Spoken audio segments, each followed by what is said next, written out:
আমি সাবিত্রী, বয়স 21, আমার বড় বোন মনিকা বয়স 24। দুজনেই স্নাতকে পড়ালেখা করছি। আমার বড় বোনের বিয়ে হয়েছে, দুলাভাই পেশায় একজন এনজিওর হেড অফিসার, শহরের অদূরেই তার বসবাস। গত বছর ওদের বিয়ে হয়েছে। দুলাভাইয়ের সাথে সর্বদাই ইয়ার্কি, কৌতুক বা টিপ্পনি কেটেই আমাদের মধ্যে হাসি ঠাট্টা চলতে থাকে। আমি প্রায়ই দুলাভাইয়ের কাছ থেকে বিভিন্ন নোট, ক্লাস, অ্যাসাইনমেন্ট, বিভিন্ন প্রজেক্টের হেল্প নিতাম। গত কয়েক মাস যাবত আমি বেশ পাকা হয়ে উঠেছি। এখন প্রায়ই ওনাকে রোমান্টিক ও নটি এসএমএস দিই, এমনকি ফেসবুকেও তদ্রুপ কমেন্ট পোস্ট করি। আমরা প্রায়ই এ ধরনের চ্যাটিং করে ঘন্টার পর ঘন্টা কাটিয়ে দেই। উনি খুবই লাজুক প্রকৃতির, জীবনে কোনো মেয়ের সাথে প্রেম করেনি, এমনকি কলেজ জীবনেও নয়। তাই আমি ওনাকে জ্বালাইতে থাকি, আর উনি এখন আমার পোস্ট ও এসএমএস গুলোর পজিটিভ রিপ্লাই দিতে শুরু করলো। প্রায় 2 সপ্তাহ আগে দুলাভাই আর আমি মেসেঞ্জারে চ্যাটিং করছিলাম। আমি ওনাকে জিজ্ঞাসা করলাম, দুলাভাই আপনি কি আমাকে ক্লাস প্রজেক্টের ব্যাপারে একটু হেল্প করতে পারেন? আমি জাভায় একটা প্রোগ্রাম তৈরি করছি, ওই প্রোগ্রামটার ব্যাপারে। উনি রসিয়ে জিজ্ঞাসা করলো, শালিকা দিদি আমি যদি হেল্প করি তাহলে বিনিময়ে কি আশা করতে পারি? আমি বললাম একটা চকলেট দেবো। উত্তরে বললো, শুধু চকলেটটাই কি যথেষ্ট? এই এত বড় প্রোগ্রামের কোড লিখে দিব আর তুমি আমায় সামান্য চকলেট দিবে? আমি আবার জিজ্ঞাসা করলাম, তাহলে কি চাই? সে বলল, আমি যা চাই তাই দেবে। আমি বললাম, সাধ্যের মধ্যে হলে দেওয়ার চেষ্টা করব। উনি এবার দুষ্টুমি করে বললো, একটা চুমু খেতে দিলেই কাজটা করে দিতে পারি। আমি কিছু সময়ের জন্য নীরব হয়ে গেলাম। উনি একটু ভয় পেয়ে গেল, তাই যথাসম্ভব আমাকে বোঝাতে চাইলো যে উনি ফান করেছে। আমি দুঃখিত ইত্যাদি ইত্যাদি অনুনয় বিনয় করতে লাগলাম। অনেকক্ষণ পরে আমি রিপ্লাই দিয়ে বললাম, নেট ছিল না তাই ডিসকানেক্টেড হয়ে গিয়েছিল, তাই আমি ওনার কোনো মেসেজ পাইনি। উনি কে চেয়েছিল তার রিপিট করতে বললাম। উনি এটা এড়িয়ে গেল এবং বলল সেটা তেমন জরুরি কোনো কিছু ছিল না। আমি তাকে আবার জিজ্ঞাসা করলাম যে উনি আমাকে হেল্প করবে কিনা। উনি বলল, হ্যাঁ আগামী শুক্রবার আমার অফিস ছুটি আছে, তুমি শাশুড়ি মাকে নিয়ে আমাদের বাড়িতে চলে এসো, আর তখন না হয় তোমার প্রজেক্টটা নিয়ে আলোচনা করা যাবে। শুক্রবার সকাল 11টার মধ্যেই আমি আর মা ওনার বাড়িতে উপস্থিত হলাম। আমরা যাওয়াতে আপু খুব খুশি। আমরা দুপুরে একসাথে খাওয়া দাওয়া করলাম। খাওয়া দাওয়ার পর একে অন্যের খোঁজ খবর নিয়ে উনি আমাকে বলল পড়ার ঘরে আসার জন্য, যাতে প্রজেক্টটা নিয়ে স্বাচ্ছন্দ্যে আলোচনা করা যায়। তার কথা মতো আমি পড়ার রুমে আসলাম। আমি ওনার পাশেই বসলাম এবং প্রজেক্টের ব্যাপারে বিস্তারিত বললাম। কিছুক্ষণ পরে ওনার স্ত্রী মানে আমার বোন এসে বলল, ও আর মা মার্কেটে যাচ্ছে মায়ের জন্য কিছু একটা কিনবে বলে, ফিরতে প্রায় ঘন্টাখানেক দেরি হতে পারে। তারা চলে যাওয়াতে আমি সদর দরজাটা আটকে দিয়ে পড়ার ঘরে ফিরে এলাম এবং পুনরায় প্রজেক্ট নিয়ে কাজ শুরু করে দিলাম। আমার প্রজেক্ট খুব একটা কঠিন কিছু নয়, একটু লুপ প্রোগ্রামিং মাত্র। সব কোডিং শেষ হলেও লুপটাই কাজ করছে না। ওনার মাথা গরম হয়ে আসছে। উনি আমাকে বলল, আমাকে এক গ্লাস ঠান্ডা পানি খাওয়াবে? আমি পানি দিয়ে বললাম, দুলাভাই আপনি কিন্তু বললেন না এই কাজটার বিনিময়ে কি চান? উনি থতমত খেয়ে বলল, তুমি যে চকলেট দিতে চেয়েছিলে সেটা হলেই চলবে। আমি আশ্চর্য হয়ে বললাম, কেন দুলাভাই, চুমুটা কি এখন আর আপনার লাগবে না? এই কথা শুনে উনি একটু পেছনে সরে গেল। আমি জিজ্ঞাসা করলো, তুমি তো ডিসকানেক্ট হয়ে গিয়েছিলে, তাহলে এই কিস মানে চুমুর মেসেজের কথা জানলে কি করে?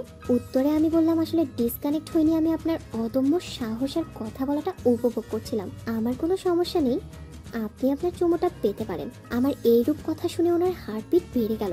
এই ব্যাপারে ওনার কোনো অভিজ্ঞতা নেই, কিভাবে সামলে নেবে ভেবে পাচ্ছে না।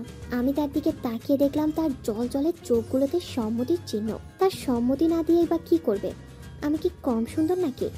গোলাপি ঠোঁটগুলো রসে টসটস করছে, যেন কাউকে হাতছানি দিয়ে ডাকছে। কত শত ছেলেরা আমার ঠোঁট আর ফিগার নিয়ে আলোচনা করে, উনি আমার ঠোঁটের দিকে এক দৃষ্টিতে তাকিয়ে আছে। কিন্তু উনি খুবই দুর্বল এবং ভীত হয়ে পড়ল। এটা করার মতো তেমন মানসিক জোর ওনার মধ্যে নেই।